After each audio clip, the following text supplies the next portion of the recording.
Hello student, आइए अब हम नेक्स्ट टॉपिक चर्चा करते हैं। हमारा अगला टॉपिक है relation between electric field and potential. अगर कहीं पर कोई रीजन है इलेक्ट्रिक फील्ड का तो वहाँ पर फील्ड और पोटेंशियल में क्या रिलेशन होगा, यही हमें देखना है। इसको समझने के लिए स्टूडेंट हमने एक केस लिया है। Let there is a region of uniform electric field, मतलब electric field lines parallel to each other है। एंड चूंकि हमें पोटेंशियल के बीच रिलेशन चाहिए, इसलिए हमने यहाँ पर दो इक्वी पोटेंशियल सर्फेसेस ड्रॉ किए हैं। सरफेस 1 एक तरह से, सरफेस 2। और हम जानते हैं इक्वी पोटेंशियल सरफेस फील्ड के परपेंडिकुलर होते हैं, तो हमने दो सरफेस ड्रॉ किए हैं। चूंकि ये अलग अलग इलेक्ट्रिक फील्ड लाइन के अलांग चलने पर अलग अलग हैं, तो जगह पर है, means there will be different potential on दो सर्फेसेस। हम जानते हैं स्टूडेंट कि इलेक्ट्रिक फील्ड के अलांग चलने पर पोटेंशियल डिक्रीज करता है। तो इलेक्ट्रिक पोटेंशियल अगर मान लिया सेकंड सरफेस पे है V, तो पहले वाले पे हमने मान लिया है कि V प्लस dV है, जहाँ की dV होगा positive value. And suppose the distance between this two surfaces, perpendicular distance between this two surfaces is dx। ठीक है, मान लिया। थोड़ा सा और चीज अगर हमें रिलेशन लाना है तो कुछ यहाँ पे ऑपरेशन करना पड़ेगा, means we need to bring some charge, क्योंकि हम जान रहे हैं कि पोटेंशियल जो है वर्क से रिलेटेड होता है। तो अगर हमें पोटेंशियल डिटरमाइन करना है तो हमें वर्क का करना पड़ेगा किसी चार्ज पे, जो कि डिफिनेशन है। जैसे कि हम लोगों ने डिफाइन किया है इससे पहले स्टूडेंट कि वर्क डन बिटवीन, मान लीजिए यहाँ है पॉइंट ए और पॉइंट बी, इनके बीच में पोटेंशियल डिफरेंस अगर निकालना है तो कैसे हम निकालते हैं, याद होगा आपको। इससे पहले पोटेंशियल डिफाइन जैसे किए थे, VA minus VB is given by WB2A divided by Q, means potential difference between 2 point is given by amount of work done in bringing unit test positive charge from one point to another point। तो ये हम लोगों ने इससे पहले derive कर लिया student, तो डायरेक्ट हम इसका यूज कर सकते हैं।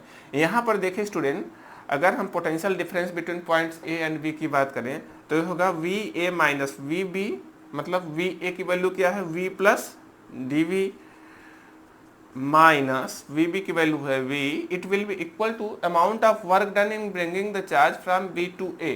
अब देखिए, किसी चार्ज प्लस Q को अगर आप इलेक्ट्रिक फील्ड E में रख रहे हैं तो हम देख रहे हैं स्टूडेंट, इस पर बाहर की ओर एक फोर्स लगेगा Q इंटू E। अब यहाँ पर जो हम डिफाइन किए हैं स्टूडेंट, यहाँ पर है work done by external force, so we need to apply the external force opposite to the external field, means इस डायरेक्शन में। तो इधर इसका वैल्यू क्या होगा, माइनस Q इंटू ई, क्योंकि इस डायरेक्शन में फोर्स की वैल्यू है Q इंटू ई, तो इधर अपोजिट में होगा minus Q into E. So work done by this force in bringing the charge from point B to A will be कितना होगा, ये होगा minus Q into E force multiplied by the distance होगा into dx। इसको simplify करेंगे student, तो left hand side में आएगा dv इक्वल टू आएगा माइनस, अच्छा ए आया वर्क, डिवाइडेड बाय q करना है तो q से डिवाइड कर देंगे, तो आप देखेंगे कि q कैंसिल हो जाएगा। It will be equal to minus e into dx। From this expression you student we can write e equal to minus dv by dx। ये बहुत ही आसान सा रिलेशन है स्टूडेंट। हम देख रहे हैं इलेक्ट्रिक फील्ड और पोटेंशियल डिफरेंस में रिलेशन बहुत ही आसान सा है। इसके सहायता से हम चाहें तो इलेक्ट्रिक फील्ड को डिफाइन भी कर सकते हैं। हम कह सकते हैं it electric field can be defined as the negative gradient. देखिए यहाँ पर डिवाइड है, पोटेंशियल डिफरेंस डिवाइड है किससे, डिस्टेंस से। और हम जानते हैं जब टाइम के रेस्पेक्ट में कोई चीज़ लेते हैं तो उसको हम रेट कहते हैं, और जब डिस्टेंस के रेस्पेक्ट में वेरी करते हैं कोई चीज़ तो हम उसको ग्रेडियंट का नाम देते हैं। यहाँ पर डिस्टेंस के साथ वेरी क्या कर रहा है, पोटेंशियल। तो हम क्या कहेंगे, electric field can be defined as the negative gradient of potential. ठीक है, इलेक्ट्रिक फील्ड पोटेंशियल के नेगेटिव ग्रेडियंट के इक्वल होता है। ठीक है, इस एक्सप्रेशन से हम देखेंगे और भी कुछ रिजल्ट चाहे तो हम कह सकते हैं स्टूडेंट। हम देख रहे हैं कि dV अगर पॉजिटिव होगा जिधर, तो इलेक्ट्रिक फील्ड उसके अपोजिट में होगा। मीन्स पोटेंशियल डिफरेंस अगर पॉजिटिव है, मतलब यहाँ से देखिए, यहाँ से आगे जा रहे हैं तो पोटेंशियल घट रहा है, मतलब जो है पोटेंशियल डिफरेंस क्या होगा, निगेटिव। तो अब इलेक्ट्रिक फील्ड किधर है, आप देख पा रहे हैं इलेक्ट्रिक फील्ड उस डायरेक्शन में है, पोटेंशियल इधर बढ़ रहा है, इलेक्ट्रिक फील्ड उस डायरेक्शन में है। मतलब पोटेंशियल जिस डायरेक्शन में बढ़ रहा होगा, इलेक्ट्रिक फील्ड उसके अपोजिट डायरेक्शन में होगी। ठीक है, और dv by dx से क्या समझ में आ रहा है, if you plot a graph between v and x then dv by dx gives the slope between the slope for this graph. dv by dx क्या देगा, इस ग्राफ का स्लोप देगा। तो आप कह सकते हैं dv by dx जहां पर मैक्सिमम होगा इलेक्ट्रिक फील्ड वहां पे मैक्सिमम होगी। It means dv by dx जितना स्टीपर होगा, नेगेटिव मतलब स्टीपर, तो इलेक्ट्रिक फील्ड उतना ही उसी डायरेक्शन में होगी, पॉजिटिव डायरेक्शन में। समझ सकते हैं। तो इसको जो है इस तरह से रिलेट किया जा सकता है स्टूडेंट। आगे के टॉपिक में अभी हम पढ़ने वाले हैं थोड़ी देर में कैपेसिटर, वहाँ पर स्टूडेंट इस रिलेशन का हम यूज करेंगे इस तरह से कि यहाँ पे dv को मान लीजिए सिर्फ अगर for magnitude if you take only magnitude, in this case we can write magnitude of can be given by magnitude dv by dx। ठीक है, मीन्स अगर हम साइन को ना कंसिडर करें तो मैग्नीट्यूड जो है इस तरह से रिलेट होगा। और we can say that v potential difference को अगर हम सिर्फ v से डिनोट करें तो v इक्वल टू क्या होगा, डिस्टेंस इधर आके मल्टीप्लाई हो जाएगा, a हो जाएगा e into D.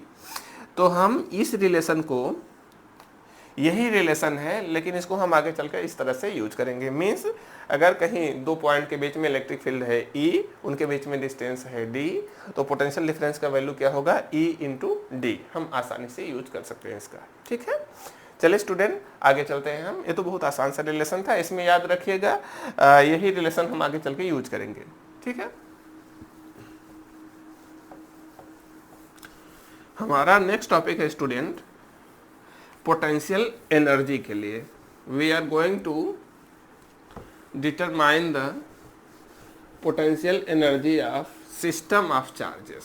System of charges क्यों कह रहे हैं, आइए समझते हैं student. Potential energy of system of charges. ठीक है, आइए हम इसको डिटरमाइन करके देखते हैं, कहना क्या चाह रहे हैं इसको समझते हैं। देखिए स्टूडेंट, अगर मान लीजिए suppose there is a region where there is no charge, so we can consider that there is no electric field also. मान लीजिए एक क्षेत्र है जहाँ पर कोई इलेक्ट्रिक फील्ड नहीं है। अब सोचिए यहाँ पर किसी चार्ज को अगर हम रख दिए तो क्या होगा, it will not experience any force on itself. इस पर कोई बल का अनुभव नहीं होगा। क्यों, क्योंकि हम जानते हैं इलेक्ट्रिक फील्ड जो है जो चार्ज और फोर्स लगता है that is always acted by electric field. जो भी फोर्स लगता है वो होता है इलेक्ट्रिक फील्ड की वजह से। इसको हम पहले से सीख चुके हैं। फोर्स इक्वल टू होता है Q मल्टीप्लाइड बाई E। अब यहाँ पर इलेक्ट्रिक फील्ड है ही नहीं तो फोर्स कैसे लगेगा, means it will not experience any force on itself.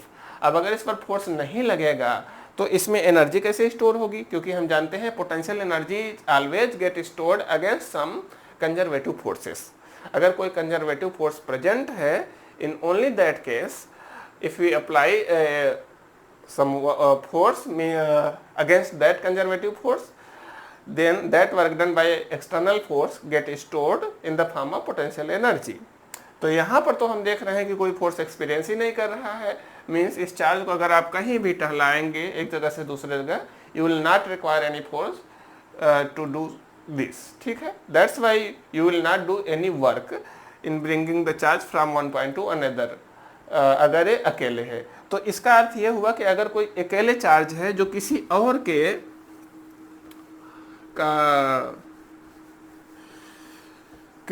के इफेक्ट में नहीं है या कहें किसी और से रिलेटेड नहीं है किसी तरह से, तो उसकी वजह से कोई पोटेंशियल एनर्जी नहीं होगी। लेकिन स्टूडेंट अगर एक से अधिक चार्ज होंगे तो क्या होगा, सपोज हमने आपकी थोड़ा कंडीशन चेंज किया। लेट इनिशियली वी हो bring charge Q1 at any point A, suppose ठीक है, at any point in the space, इसको लाए कहीं भी रख दिए। ठीक है, इसको फिक्स कर दिए। अब देखिए, अब इसके आसपास का जो रीजन है वहां तो इलेक्ट्रिक फील्ड हो गई है। मींस अगर हम अनदर चार्ज अब लाएंगे इसके पास तो इनकी वजह से उस पर फोर्स लगेगा। Means that charge will experience force on itself and we need to do work in bringing that charge. ठीक है, मान लीजिए एक पॉइंट है यहाँ पर, suppose at this point let the distance between these two points is r12। in this case यहाँ पे देखिए अगर हम वर्क डन निकालना चाह रहे हैं दूसरे charge Q2, suppose we want to bring another charge Q2 is at this point. तो इस केस में स्टूडेंट हम जानते हैं कि जो वर्क डन होगा वो पोटेंशियल से रिलेटेड होगा। हम जानते हैं कि V इक्वल टू होता है W into Q, W equal to होता है V इंटू क्यू। तो अगर हम V निकालें तो Q आसानी से W डिटरमाइन किया जा सकता है। और हम लोगों ने अभी थोड़ी देर पहले पढ़ा था स्टूडेंट कि V due to potential due to single charge की वैल्यू क्या होती है 1/4πε0 इंटू क्यू बाई आर। इसके हिसाब से Q1 की वजह से पॉइंट 2 पर फील्ड की पोटेंशियल कितना होगा Q1 डिवाइडेड बाई R12। तो V यहाँ पर पोटेंशियल मान लीजिए V2 की बात लिख दिए हैं, तो V2 की वैल्यू होगी 1/4πε0 into Q1 divided by R12 and hence the work done in bringing charge Q2 at that point will be W equal to क्या हो जाएगा V into Q, मीन्स जिस चार्ज को ला रहे हैं अगर वो Q2 है तो यहाँ वैल्यू प्लेस कर देंगे, ये हो जाएगा 1/4πε0 into Q1 Q2 divided by R12। और यही वर्क कहाँ चला जाएगा, since this work is done against the conservative force, so this will get stored in the form of potential energy of this system of two charges। इन दोनों charges की potential energy के form में store हो जाएगा। ठीक है, कितना आसान है। अच्छा देखिए केस थोड़ा सा और आगे लेकर चलते हैं स्टूडेंट। मान लीजिए कि Q1 Q2 की वजह से हमने पोटेंशियल एनर्जी डिटरमाइन कर ली और जिसकी वैल्यू मान लीजिए पहले चार्ज को लाए, Q1 को जब हम ला के रखे तो कितना काम करना पड़ा 0। जब हम Q2 चार्ज को लेकर आए तो हमें कितना काम करना पड़ा, पहली बार काम करना पड़ा कितना, इसकी वैल्यू आई 1/4πε0 into Q1 Q2 divided by R12 और यही हो गया सिस्टम की पोटेंशियल एनर्जी। अब मान लीजिए कंडीशन चेंज कर रहे हैं, एक और चार्ज ला रहे हैं। Suppose we are bringing another charge Q3 at some point which is at a distance R13 from Q1 and R23 from Q2। मान लीजिए इससे डिस्टेंस है इसकी R23, 1 से इसकी डिस्टेंस है R13। अब देखिए स्टूडेंट फिर से हमें निकालना है कि 1 और 2 को अरेंज करने में, इस सिस्टम को अरेंज करने में जितना वर्क करना पड़ा था वही था इसकी पोटेंशियल एनर्जी। अब पोटेंशियल एनर्जी में जो चेंज होगा किसकी वजह से होगा, इस चार्ज Q3 को लाने की वजह से। इसका अर्थ यह हुआ कि Q3 की वजह से कितना वर्क करना पड़ा वही हम फाइंड आउट कर ले। अब देखिए Q3 को लाया गया है इस पॉइंट पे जो कि Q1 से R13 डिस्टेंस पे है, Q2 से R23 डिस्टेंस पे है। और हम जानते हैं कि वर्क निकालने के लिए सिंपल सा तरीका है, हम पोटेंशियल डिटरमाइन कर लेते हैं और V इंटू Q करते हैं तो वर्क डन फाइंड होता है। सो पोटेंशियल एट, हम यहाँ पे फिर से क्या निकालेंगे, पोटेंशियल एट Q3, जहाँ पर Q3 को ला रहे हैं due to Q1 and Q2 will be कितना होगा, सोचिए आप। हम देख रहे हैं स्टूडेंट यहाँ पर सुपर पोजिशन प्रिंसिपल यूज होगा जो हम लोगों ने पहले कर लिया है और इसकी वैल्यू आएगी 1/4πε0 इंटू Q1 की वजह से यहाँ पर पोटेंशियल आएगा Q1 बाई R13 और Q2 की वजह से पोटेंशियल आएगा Q2 डिवाइडेड बाई R23। ये आया पोटेंशियल V3, मान लीजिए इसको लिख लिए पोटेंशियल एट पॉइंट Q3 जहाँ पे Q3 को रखा गया है। तो वर्क डन कितना करना पड़ेगा V3 को लाने में, Q3 को लाने में, हम जानते हैं W इक्वल टू होगा V इंटू Q। तो यहाँ V की है वैल्यू V3 इंटू Q3, तो ये आएगा Q3 से मल्टीप्लाई कर देंगे इसमें, तो क्या एक्सप्रेशन आएगा स्टूडेंट, ये आएगा 1/4πε0 इंटू Q3, यहाँ पर इसके साथ भी मल्टीप्लाई हो जाएगा, इसके साथ भी, तो आएगा Q1 Q3 by R13 plus Q2 Q3 divided by R23। इतना वर्क करना पड़ेगा। अब समझिए इतना वर्क कब करना पड़ा, जब हम Q3 को लाए, लेकिन Q2 को जब लाए थे तब भी तो वर्क करना पड़ा था। तो total work done in assembling this system, इस सिस्टम को पूरी तरह से असेंबल करने में कितना वर्क डन पड़ा, जरूरत पड़ा वो Q2 को लाने में जो वर्क करना पड़ा उसको भी इसमें ऐड करना पड़ेगा। तो ये हो जाएगा इतना plus 1/4πε0 into Q1 Q2 by R12।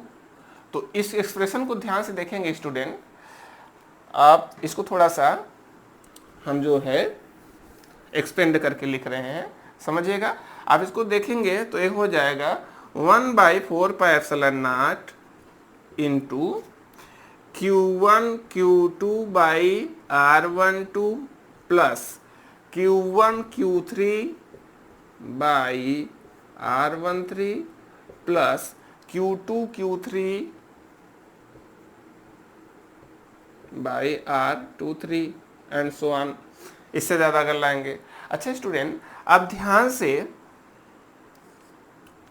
इस एक्सप्रेशन को देखिए, आप पाएंगे कि ये जो एक्सप्रेशन है इसको देखकर ये नहीं पता चल पा रहा है कि पहले Q1 को लाया गया था कि Q2 को या Q3 को। इसको हम रीअरेंज करके कैसे भी लिख सकते हैं। इस टर्म को हम चाहे यहाँ लिखें, इसको चाहे हम वहाँ लिखें, किसी को कहीं भी लिख सकते हैं। तो इसको देखकर हमें ये आइडिया नहीं लग पा रहा है कि कौन पहले लाया गया था कौन बाद में। क्यों ऐसा इसलिए हो रहा था स्टूडेंट, क्योंकि इलेक्ट्रोस्टैटिक फोर्स जो है एक कंजर्वेटिव फोर्स होता है नेचर में, और it does not depend on the path. Means work done to assemble a system against conservative force does not depend on the path by which it is taken, it only depends on the final condition। अर्थात final में system कैसा तैयार हुआ है इसकी वजह से potential energy का फार्मूला आएगा। कैसे बना है उससे कोई मतलब इसको नहीं होता।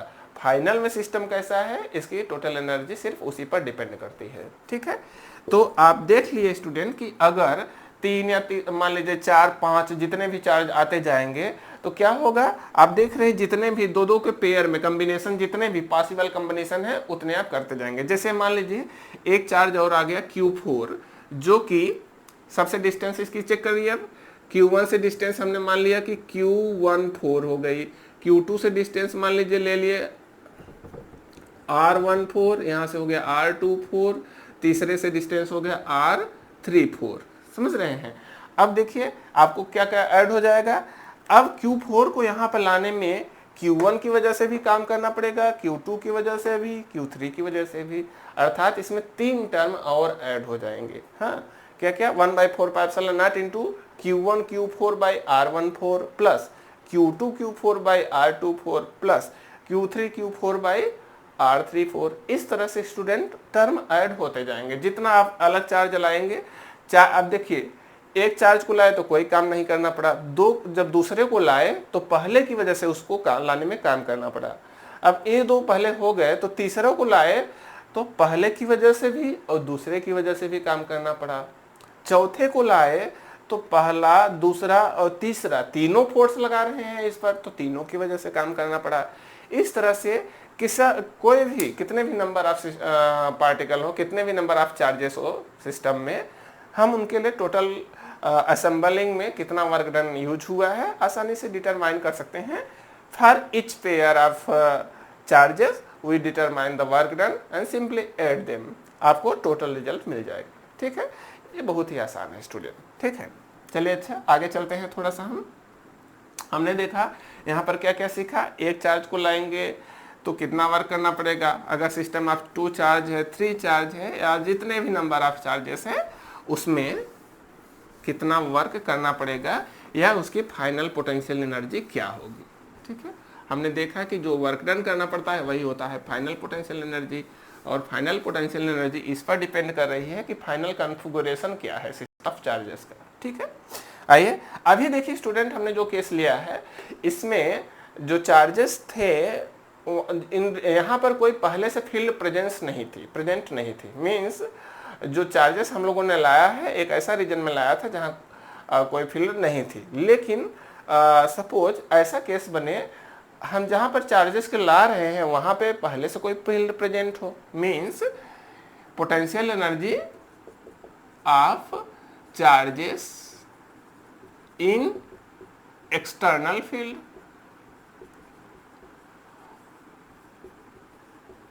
मान लीजिए कि वहां पर पहले से कोई फील्ड प्रेजेंट है और उस फील्ड में हमें निकालना है वैल्यू ऑफ पोटेंशियल एनर्जी। अब समझिए स्टूडेंट, देखिए अगर कोई फील्ड पहले से प्रेजेंट है तो हमने देखा है कि अगर फील्ड है तो वहां उसके हर एक पॉइंट पे कुछ ना कुछ पोटेंशियल होगा।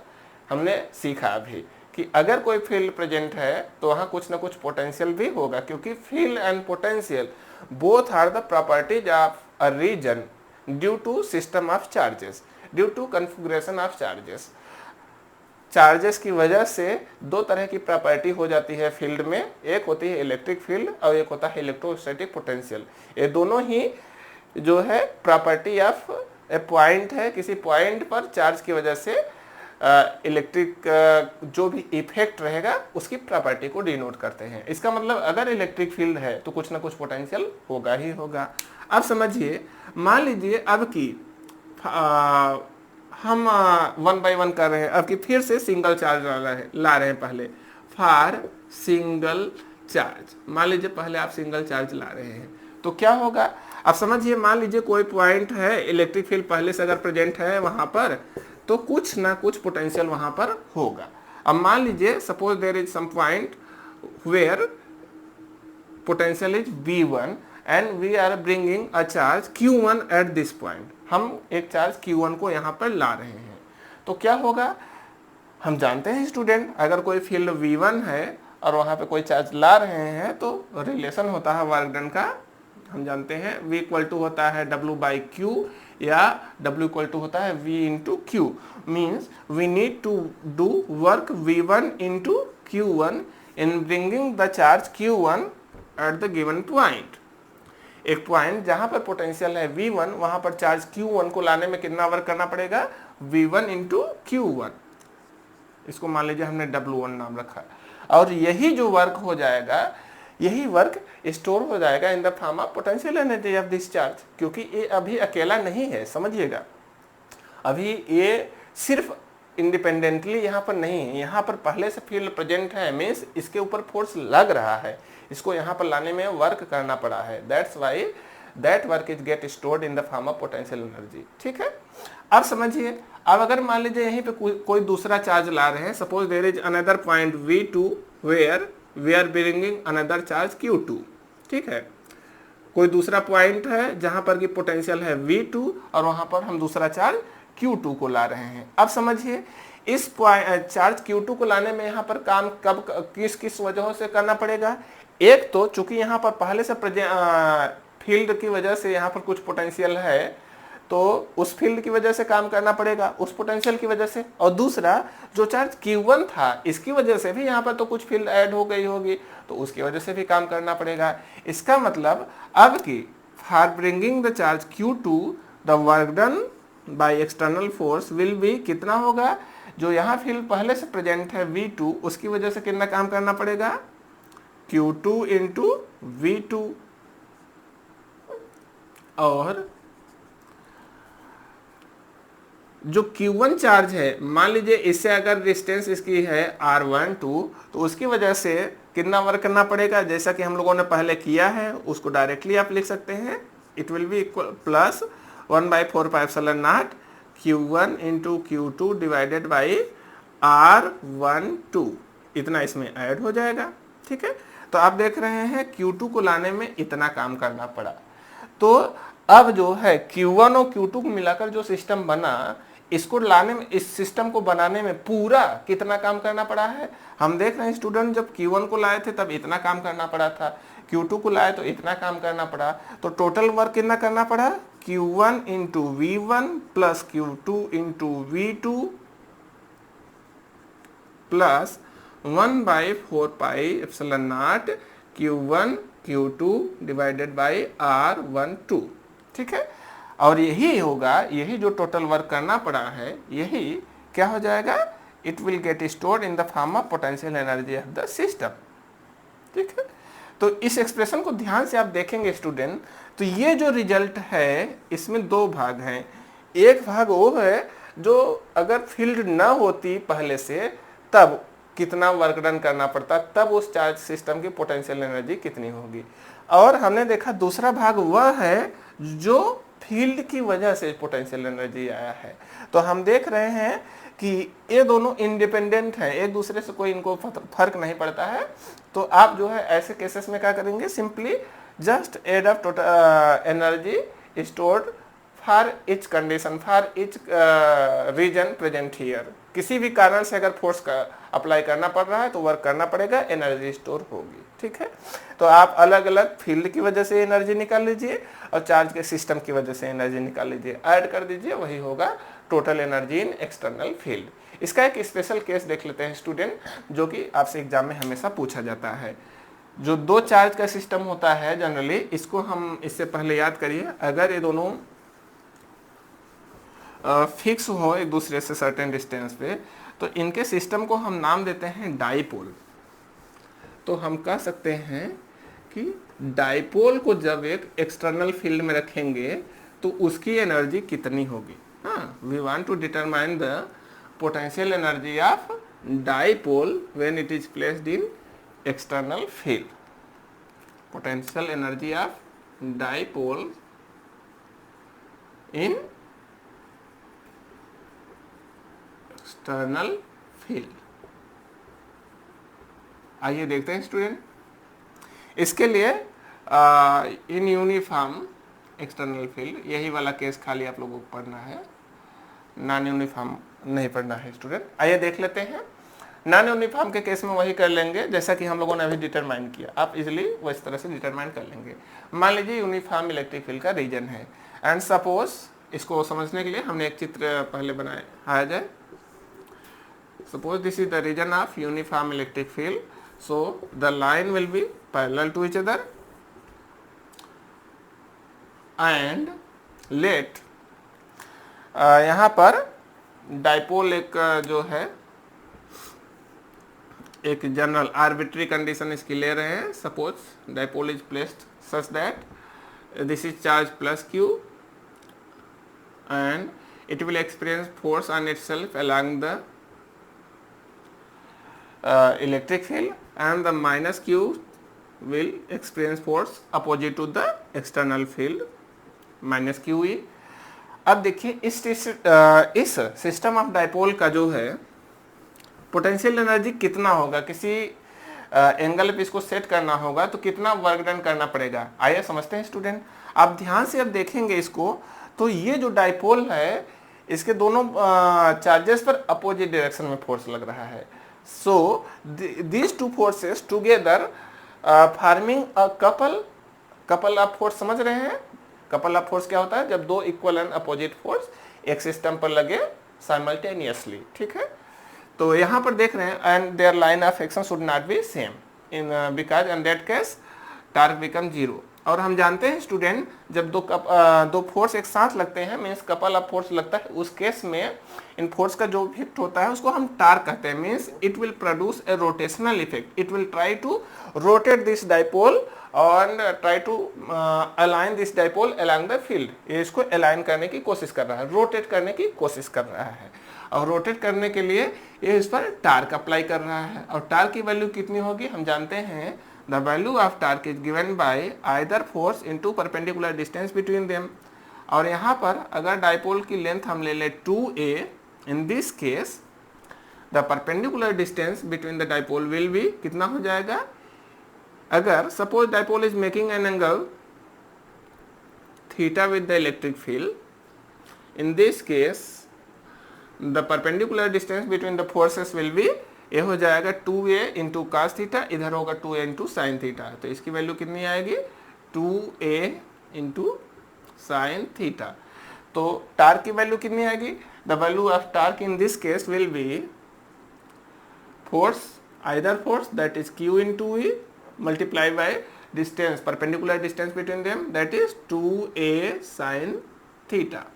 इसको हम चाहे तो रीअरेंज करके लिख सकते हैं, 2qa को हम p लिखते हैं स्टूडेंट, तो हम इसको कह सकते हैं pe sin theta. This is the value of torque when it is making an angle theta with the electric field. अब समझिए स्टूडेंट, अगर इस डाइपोल को रोटेट करेंगे तो हम देख रहे हैं कि रोटेट करने में चूंकि ये फील्ड जो है ट्राई कर रही है कि इसको अलाइन कर दे अलोंग द फील्ड, लेकिन अगर हम रोटेट करना चाहेंगे तो एक्सटर्नल फोर्स को इस टॉर्क के अगेंस्ट में हमें काम करना पड़ेगा, और जो वर्क करना पड़ेगा वही वर्क कहाँ चला जाएगा, that work will get stored in the form of potential energy of the system of dipole. हाँ, हम जानते हैं कि एक्सटर्नल फील्ड में रखा है तो ये फील्ड चाह रही है इसको कि अलोंग द फील्ड अरेंज करे, उसको अलाइन करे, लेकिन अगर हम उसके अगेंस्ट में इसको रोटेट करेंगे तो हमें वर्क करना पड़ेगा और वही वर्क स्टोर हो जाएगा in the form of potential energy. So student, अगर मान लीजिए इस डाइपोल को by the help of application of external force आप रोटेट करें from an angle θ1 to θ2, then the work done by that force will be कितना होगा, work done bye, force की बजाय बेहतर होगा यहां पर हम टार्क का यूज करें, work done by external torque in rotating the dipole from an angle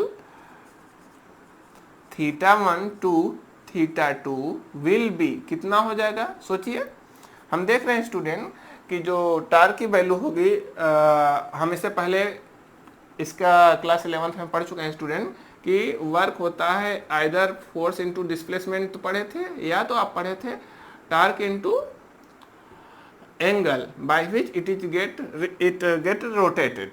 तो अगर इसको थोड़ा सा एंगल मान लीजिए रोटेट कर रहे हैं, उस केस में वर्क डन हो रहा है D theta, and let the torque acting on that case is tau, so work done in rotating that small angle D theta will be tau into D theta. तो अगर θ1 से θ2 amount इसको rotate करना चाहेंगे तो टोटल वर्क डन जो होगा क्या होगा, integration of D W, that is W बराबर होगा integration of tau D theta, और जहां की थीटा की वैल्यू कहां से कहां चेंज हो रही है, θ1 से θ2। अब समझिए स्टूडेंट, इसी को थोड़ा सा आपको ध्यान से समझने की जरूरत है। अब यहाँ पे अगर हम स्टूडेंट इस डाइपोल की पोटेंशियल एनर्जी निकालना चाह रहे हैं, टोटल एनर्जी निकालना चाह रहे हैं, तो हमें देखना पड़ेगा कि इसकी टोटल एनर्जी मिनिमम कब थी, क्योंकि मिनिमम को एज ए बेस चुनते हैं स्टूडेंट कि जब मानते हैं कि वहाँ एनर्जी नहीं थी और हम रोटेट कर रहे हैं तो वर्क डन लग रहा है तो एनर्जी आ रही है, तो बेहतर होगा कि एनर्जी इसकी मिनिमम एक हम चुने।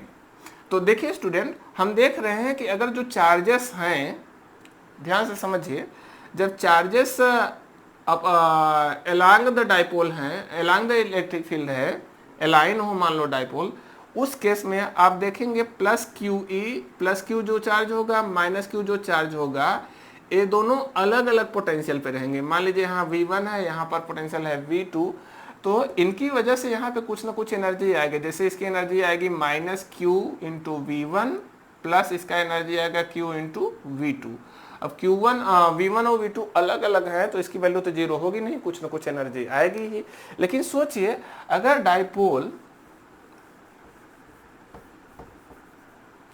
परपेंडिकुलर टू फील्ड रखा हो, इस केस में सोचिए जरा, अगर ये परपेंडिकुलर टू फील्ड है तो परपेंडिकुलर टू फील्ड हम जानते हैं हमको मिलता है इक्विपोटेंशियल सरफेस, और यहाँ पर पोटेंशियल जो है प्लस क्यू पे अगर V है तो माइनस क्यू पर भी पोटेंशियल कितना होगा, V होगा। अब इन दोनों सिस्टम को मिलाकर एक्सटर्नल फील्ड की वजह से जो पोटेंशियल एनर्जी होगी कितना होगी, plus Q V plus minus Q V, इसको ऐड कर देंगे तो कितना आएगा, जीरो। इसका मतलब इस केस में हम कह सकते हैं इसकी एनर्जी मिनिमम होगी, तो इसको जो है ग्राउंड लेवल या बेस मानना हमारे लिए उचित रहता है। इसीलिए हम जो है θ1 इसी को चूज करते हैं जब डाइपोल और इलेक्ट्रिक फील्ड के बीच का एंगल हो 90 डिग्री, तो एक कन्वीनियंट चॉइस होती है। So we are going to take θ1 equal to 90 degree and θ2 equal to theta, means 92 से जितना एंगल घुमा रहे हैं, रोटेट करा रहे हैं। तो देखिए इसकी वैल्यू उसमें प्लेस कर दें तो क्या आ जाएगा, टार्क की वैल्यू आप रखेंगे PE sin थीटा, तो ये आएगा PE sin theta d theta from 90 degree to theta. ये होगा टोटल वर्क डन। अब यहाँ पे P तो P और E कांस्टेंट है स्टूडेंट, ये बाहर आ जाएगा। इंटीग्रेशन ऑफ साइन थीटा क्या आता है, माइनस कास थीटा, तो ये आएगा P E into minus cos theta 90 degree to theta. ये आएगा कास थीटा माइनस कास 90 आता, लेकिन यहाँ माइनस लगा है तो हो जाएगा कास 90 माइनस कास थीटा। तो ये हो जाएगा स्टूडेंट, कास 90 की वैल्यू होती है 0, कास थीटा की जगह थीटा ही रखेंगे कास थीटा, तो ये हो जाएगा minus P E cos theta. ठीक है, और इसको हम देखिए, चाहे हम जानते हैं स्टूडेंट P जो है डाइपोल मोमेंट एक वेक्टर क्वांटिटी है, इलेक्ट्रिक फील्ड वेक्टर क्वांटिटी है, तो वेक्टर क्वांटिटीज के प्रोडक्ट के फॉर्म में इसको लिख सकते हैं। हम देख रहे हैं यहाँ कास थीटा आ रहा है तो ये स्केलर प्रोडक्ट होगा। So we can write the work done will be equal to minus P dot E, और यही हो जाएगा, यही वर्क कहाँ चला गया है, स्टोर हो गया है इन the form of potential energy of the system. तो यही होगा इसकी पोटेंशियल एनर्जी। हालांकि अगर टोटल पोटेंशियल एनर्जी निकालना हो स्टूडेंट तो इसमें कुछ और चीज ऐड होगा। क्यों ऐड होगा, देखिए जो डाइपोल है उसको तैयार करने में भी तो कुछ वर्क करना पड़ा होगा, और उसको तैयार करने में वर्क करना कितना पड़ेगा, 1/4πε0 Q1 Q2, तो Q1 Q2 दोनों Q हैं तो Q स्क्वायर हो जाएगा divided by distance between them, उनके बीच में डिस्टेंस कितना है 2a। लेकिन होता क्या है स्टूडेंट, ये जो टर्म है ये टर्म एक कांस्टेंट है, ये तो कभी चेंज होगा नहीं, क्योंकि डाइपोल जो है वो डिफाइंड होता है, उसकी लेंथ डिफाइंड होती है, वो चेंज नहीं होती, चार्ज की वैल्यू फिक्स होती है, तो ये एक हमेशा कांस्टेंट टर्म रहेगा।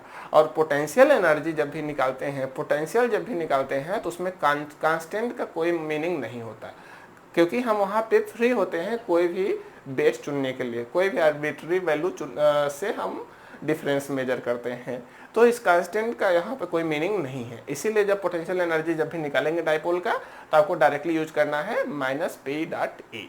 ठीक है, तो आज के लिए बस इतना ही स्टूडेंट, मिलते हैं हम नेक्स्ट वीडियो में, जहाँ पर आगे के टॉपिक्स में मुख्यतः हमारा टॉपिक आ जाएगा स्टूडेंट कैपेसिटेंस वाला। जैसा कि हम लोग नेक्स्ट चैप्टर पढ़ रहे हैं पोटेंशियल एंड कैपेसिटेंस, तो पोटेंशियल के बारे में मुख्यतः इतना ही था। ज़्यादातर चीज़ें हम लोगों को पढ़ना है कैपेसिटेंस के बारे में। थोड़ा बहुत एक दो टॉपिक की अगर बात करें तो एक छोटा सा टॉपिक अभी है इलेक्ट्रोस्टैटिक ऑफ कंडक्टर्स, जिसको आइए छोटा सा चर्चा कर लेते हैं। अच्छा, बहुत छोटा सा टॉपिक है इसलिए इसको कंप्लीट करना चाह रहे हैं हम।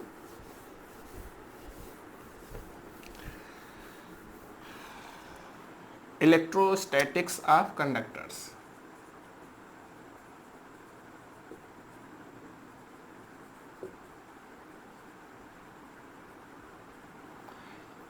ये स्टूडेंट सिंपली आपको जानना है खाली कि कंडक्टर्स जो होते हैं, इलेक्ट्रोस्टैटिक का मतलब है स्टैटिक सिचुएशन में जब अगर वो चार्ज्ड हो, जनरली इलेक्ट्रो जब कहते हैं तो चार्ज से रिलेटेड होता है, तो जब वो चार्ज्ड स्टेट में हो, स्टैटिक मतलब रुका हुआ, चार्ज रुका हुआ मतलब चार्ज उस पर हो और रुके हुए, उस समय कंडक्टर की प्रॉपर्टी के बारे में पूछ रहा है। तो देखिए स्टूडेंट, हम यहाँ पर जो भी पढ़ रहे हैं अभी तक शुरू से, याद करिए हम दो ही चीज मुख्यतः हमेशा ध्यान दे रहे हैं, वो एक है इलेक्ट्रिक फील्ड और दूसरी प्रॉपर्टी देख रहे हैं इलेक्ट्रिक पोटेंशियल।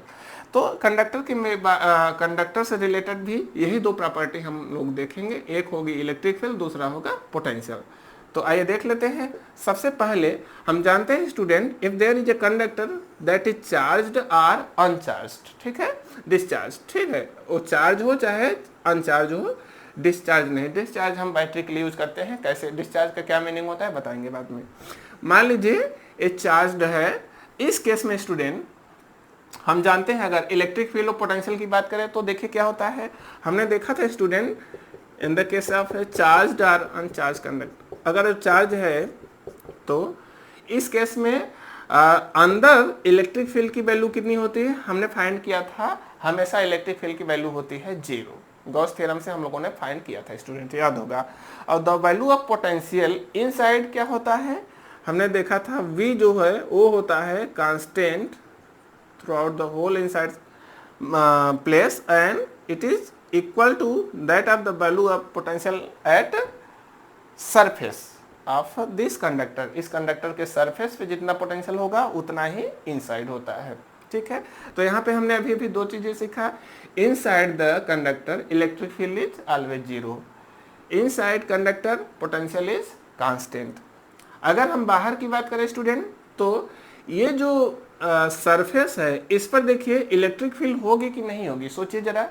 अगर नेट चार्ज जीरो है तो कोई इलेक्ट्रिक फील्ड नहीं होगी, लेकिन अगर नेट चार्ज है तो इलेक्ट्रिक फील्ड जीरो नहीं होगी, उस केस में इलेक्ट्रिक फील्ड कुछ ना कुछ होगी। अब समझिए, जैसे मान लीजिए एक दूसरा चित्र बना रहे हैं, यहाँ पर मान लीजिए हमने एक कंडीशन चूज किया कि इलेक्ट्रिक फील्ड की डायरेक्शन हम देखना चाह रहे हैं। चूंकि ये चार्ज्ड है तो इलेक्ट्रिक फील्ड की डायरेक्शन हम देखना चाह रहे हैं, यहाँ पर इलेक्ट्रिक फील्ड होगी और किधर होगी।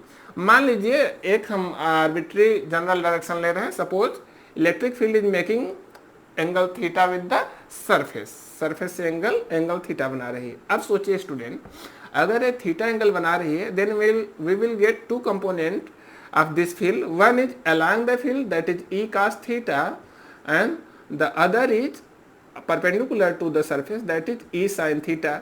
अब देखिए ये दोनों फील्ड क्या काम करेंगे। हम जानते हैं जब फील्ड चार्ज पे लगता है तो कोई चार्ज फील्ड में रहता है तो वो फोर्स एक्सपीरियंस करता है। अब जो ये अलोंग द सरफेस फील्ड है, अब चूंकि इसी सरफेस पे चार्ज भी है, तो चार्ज अगर है तो क्या होगा, हम जान रहे हैं स्टूडेंट कि चार्ज जो है वो फोर्स एक्सपीरियंस करेंगे, और फोर्स एक्सपीरियंस करेंगे तो कंडक्टिंग सरफेस है तो चलने लगेंगे। इसका मतलब they will start moving due to application of this field। लेकिन हमने कंडीशन क्या लिया है कि चार्ज जो है स्टैटिक है, मतलब रुके हुए हैं। रुके हुए हैं इसका मतलब जो फोर्स है उसकी वैल्यू क्या है, जीरो।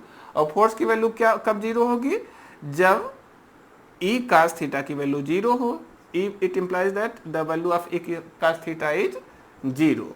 E cos थीटा कब जीरो होगा, E तो जीरो है नहीं, इसका मतलब cos थीटा की वैल्यू कितना होनी चाहिए, zero. It means theta should be 90 degree. अर्थात इलेक्ट्रिक फील्ड जब भी होगी स्टैटिक कंडीशन में तो उसका डायरेक्शन हमेशा सरफेस से कितना एंगल बनाना चाहिए, 90 डिग्री। ठीक है, तो इलेक्ट्रिक फील्ड हमेशा for the static condition of a conductor electric field is always perpendicular to the surface. ठीक है, अच्छा इसी में ये भी पूछ सकता है कि इलेक्ट्रिक फील्ड अगर होगी तो कितनी होगी, ये बता दीजिए। अगर कोई चार्ज्ड कंडक्टर है, आपने कहा इलेक्ट्रिक फील्ड परपेंडिकुलर होगी सरफेस के, तो कितनी होगी ये भी बता दीजिए। So for this suppose we have taken arbitrary surface and suppose charge density, देखिए अगर हम आर्बिट्री सरफेस ले रहे हैं स्टूडेंट, तो देखिए इसमें रेडियस अलग अलग जगह अलग अलग आ रहा है, तो चार्ज जो है यूनिफॉर्मली इस तरह डिस्ट्रीब्यूट नहीं होंगे। कहीं पर चार्ज डेंसिटी कम होगी, कहीं पर चार्ज डेंसिटी ज़्यादा होगी। अगर हम उसको यूनिफॉर्मली सरफेस लेते, सिमेट्रिकल लेते, जैसे स्फीयर लेते स्फेरिकल, तो वहाँ पर इलेक्ट्रिक फील्ड यूनिफॉर्म होती, चार्जेस यूनिफॉर्मली डिस्ट्रीब्यूटेड होते। ठीक है, तो मान लीजिए for some part of it let charge density sigma, मान लीजिए किसी एक जगह पे इसके चार्ज डेंसिटी सिग्मा है, and suppose we want to determine the electrostatic field at its nearby point. मान लीजिए यहाँ पर एक नज़दीक पॉइंट है जहाँ पर इलेक्ट्रिक फील्ड निकालना चाह रहे हैं। अब स्टूडेंट ऐसे केस में हम जानते हैं कि गॉस थ्योरम हमारे लिए बहुत उपयोगी होता है। हम चाहेंगे कि यहाँ से होकर जाने वाला कोई एक सरफेस लें और वो जो है चार्ज को इंक्लूड करे। तो मान लीजिए यहाँ से हम एक सिलिंड्रिकल सरफेस चूज कर रहे हैं such that some part of it is inside of conductor. क्यों, क्योंकि हमें कुछ न कुछ हिस्सा उसका लेना पड़ेगा गॉस थ्योरम अप्लाई करने के लिए जहां पर चार्ज हो। अब सोचिए, let this area means plain area of the cylinder is a. In this case हमने देखा था कि इलेक्ट्रिक फील्ड की डायरेक्शन किधर होगी, आउटवर्ड होगी, और आउटवर्ड अगर है और इनसाइड इलेक्ट्रिक फील्ड कितना है, जीरो। यहाँ पर डायरेक्ट इलेक्ट्रिक फील्ड तो है नहीं, तो सरफेस से एंगल बना रहा है इलेक्ट्रिक फील्ड 90 डिग्री। तो अगर हम गॉस थ्योरम अप्लाई करें स्टूडेंट तो क्या होता है, E dot D S equal to 1/ε0 times Q। और यहाँ पर देखिए 3 सरफेस हैं, तो E डॉट डी एस हम यहाँ पर लेंगे इसकी वजह से इनसाइड, तो इनसाइड तो इलेक्ट्रिक फील्ड 0 है, तो E डॉट डी एस 0 हो जाएगा। ये जो लेटरल सरफेस है वहाँ पर इलेक्ट्रिक फील्ड और सरफेस के बीच में एंगल है कितना, 90 डिग्री, तो कास्ट 90 की वैल्यू हो जाएगी 0, तो हमें फ्लक्स हो जाएगा 0। खाली एक ही सरफेस बचेगा जो टॉप वाला है, तो वहां पर E डॉट डी एस की वैल्यू कितनी हो जाएगी, E इंटू ए, इसकी वैल्यू है Q/ε0। लेकिन यहाँ पे देखिए Q की वैल्यू क्या आ जाएगी, अगर चार्ज डेंसिटी है सिग्मा, तो सिग्मा इक्वल टू होता है Q/A, यहाँ से क्या आ जाएगा, Q equal to sigma into A, तो इसकी वैल्यू आएगी sigma into A divided by ε0। इसको थोड़ा सा और सिंप्लीफाई करेंगे स्टूडेंट, तो आप देखेंगे इसे कैंसिल हो जाएगा, the value of E will be sigma by ε0। तो अगर कोई चार्ज कंडक्टर है, अगर कोई चार्ज कंडक्टर है तो उसके सरफेस पे इलेक्ट्रिक फील्ड होती है, आउटसाइड भी इलेक्ट्रिक फील्ड होती है, तो नियर बाय पॉइंट पे अगर सरफेस के नज़दीक किसी पॉइंट पर इलेक्ट्रिक फील्ड डिटरमाइन करना हो तो आप आसानी से इस तरह से डिटरमाइन कर सकते हैं। ठीक, तो आगे के टॉपिक्स स्टूडेंट हम नेक्स्ट वीडियो में पढ़ेंगे। आज के लिए बस इतना ही, मिलते हैं नेक्स्ट वीडियो में, धन्यवाद।